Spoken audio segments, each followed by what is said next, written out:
It's Dr. Jane here with another update on the cosmic forces swirling about our little planet and how we can use these energies to progress ourselves in our lives and on our journeys to improve and grow. Recently, we have a couple of exciting shifts that I will focus on today: Jupiter retrograde and Pluto direct. From October 9th to February 4th, we have Jupiter's one retrograde during its time in Gemini before it transits into Cancer in June of next year. Even though Jupiter is one of the more outer planets, it transits signs about once a year. And unlike planets like Pluto, which will stay in a sign for a long time and have multiple retrogrades while in that sign, kind of a long-term study program for the human collective to really have lots of opportunities to work on the theme, Jupiter only has one retrograde period for every sign that it passes through. So I advise trying to make the most of this opportunity to really learn what the Great Beneficent wants to teach us.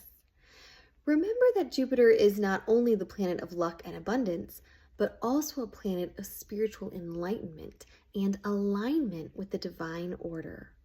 That alignment and enlightenment are, in fact, where all of that luck and abundance come from. During its time in Gemini, Jupiter really wants us to experience the fortune and abundance that is created in our lives through relationships. This is not a time where the energy for concrete manifestations will be strong, but networking, building new connections, meeting new people, and revising and reestablishing existing relationships will all be big themes when Jupiter is in Gemini. And indeed, we should pay extra attention to the people we meet and the relationships we form during this time, because they are likely to be significant for our own personal development and spiritual growth. For reference, Jupiter entered Gemini at the end of May 2024. Now, during Jupiter retrograde, the other aspect of Gemini energy is being called in. Recall that Gemini at its core is an energy of duality. And the Gemini twins apply to both our external and internal relationships, as well as the relationship between our higher and lower selves. So during Jupiter retrograde, Jupiter is now calling us to look inward and see how we show up in our relationships, what the mirrors of our relationships are showing us about ourselves, and to examine the effect of our lower selves on relationship dynamics in our lives. Odds are, in the last 4.5 months, you have experienced shifts in your relationships, beginnings and endings, and the energy was very outward focused in gregarious Gemini. Now Jupiter is asking you to learn from those experiences. What have your relationships shown you about you? You can see how this also weaves in with the core themes of the other planetary movements this fall, the eclipse season in particular. Because one of the hardest shifts to make on the road to spiritual maturity is to stop projecting ourselves onto the people in our lives who are serving as our mirrors, and instead use that reflection to see our own patterns. And we have all had this experience in reverse, where someone accuses us of doing something they are, in fact, doing. But where are we doing this in our relationships? That can be much harder to see, and yet that level of self-honesty is what will give you the greatest opportunity for growth and progression in your life. And so this retrograde, Jupiter is asking us to look at our own reflections as seen in the mirrors of the people in our lives. And when we do we operate from the lower self, blame, dismissal, even anger, this mirror makes me look fat? Or do we operate from the higher self, reflection, self-responsibility, and acceptance?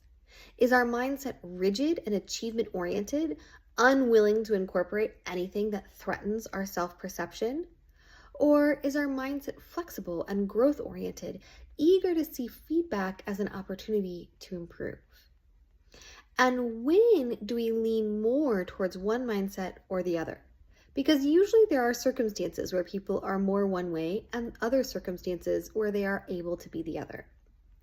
So, for the 4 months of Jupiter retrograde, allow yourself to receive feedback from your relationships and lean into self honesty and self responsibility for how you participate in your relationship dynamics and what you are creating in your life. Taking this time to come to greater internal alignment will bring a burst of abundance and good fortune when Jupiter goes direct in February. And speaking of planets going direct, Pluto, in some ways the star of the show right now, stationed direct on Friday, October 11th, for the final time in Capricorn for another 250 years or so. This is very much the last chance for us collectively and individually to work with the transformative powers of Pluto in the areas ruled by Capricorn for a very long time. And the changes we make now will directly influence the success or struggle we experience when Pluto finally enters Aquarius for good in the middle of November. Remember that Capricorn, the cardinal earth sign ruled by Saturn, is all about structure. Pluto in Capricorn asks us to re-examine structures and traditions to ensure that they are in alignment with the greatest good. Pluto in Aquarius will demand the elimination of large-scale structures that are misaligned with the humanitarian progress of our society. Pluto in Capricorn exposes corruption, flaws, and other ways the systems and structures in our society are misaligned with higher values and asks us to shift. How much we choose to do so then directly impacts how turbulent the entry into Aquarius ends up being. The danger of Capricorn is clinging to flawed paradigms because they are familiar and stable.